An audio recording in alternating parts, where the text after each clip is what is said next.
Hello and welcome to Magma Family Gaming. I am Vince, and I wanted to talk about one of the bulk buys that I actually got here from off of TCGPlayer. This was a Final Fantasy TCG bulk lot. This was a pretty lucky find too.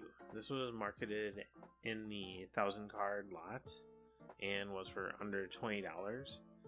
The final count came out to like 998 cards.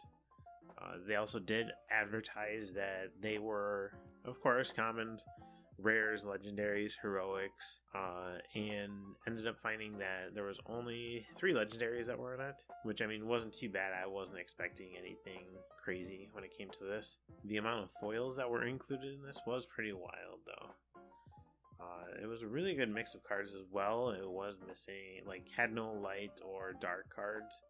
This was just the main, I believe it was 6 elements, and a couple of dual element ones. Going through these cards really did remind me of how fun and how I thought this was probably one of the better games that are out there.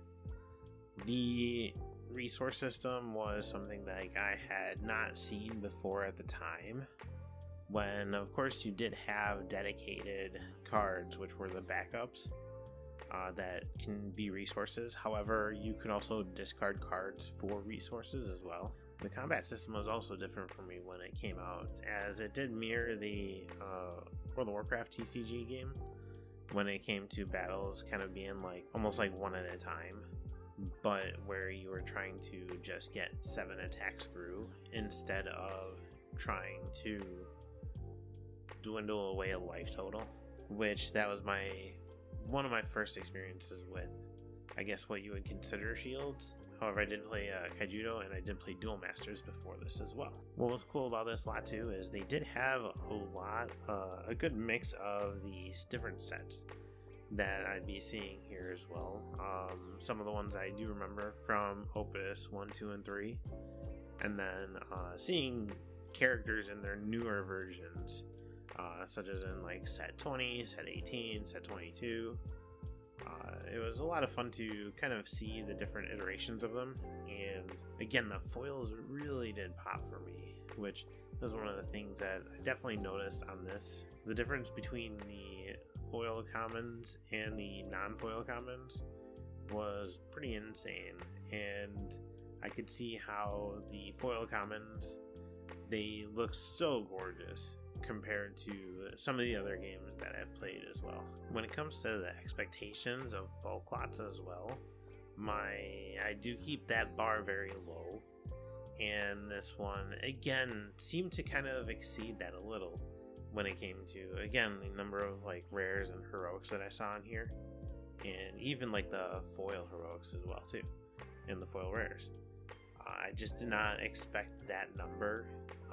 I'm used to getting mainly just common lots when it comes to this with other games, or such as common uncommon lots too.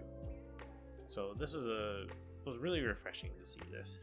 In the mix of all the new card games that have come out, I kind of did forget about this, so this did become a hidden gem for me of a find when it came to the bulk lot. And then now even trying to put together some of the, just some random decks with this, and even thinking about picking up a couple of the boxes as well, as the cost for them isn't too crazy high. The singles market, just because there's not a lot of sellers, does look like that is a little harder to get into. When it comes to the commons and rares though, those are completely affordable.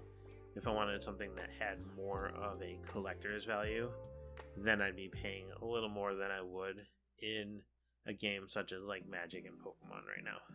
When it comes to finding some bulk lots for this, when it comes to maybe even buying a box or two, or just kind of even constructing a deck that has some of your favorite characters in it, I do highly recommend this. Again, this was one of my favorite games I was playing at the time. It just kind of fell off because there wasn't much interest in it. There still seems to be not as much interest. However, they did severely reduce the number of sets that are released per year, so that does make it a little easier to kind of catch up and get into now. The gameplay is also really fun. Being able to draw the 2 cards per turn just to fill your hand, being able to discard cards for resources, as well as the backups and the forwards. A lot of them having a lot of actions and a lot of interactions too. I definitely highly recommend this one. This is a really fun game, and check out the Final Fantasy TCG if you get a chance. Thank you again, and don't forget to like and subscribe, and have a great day.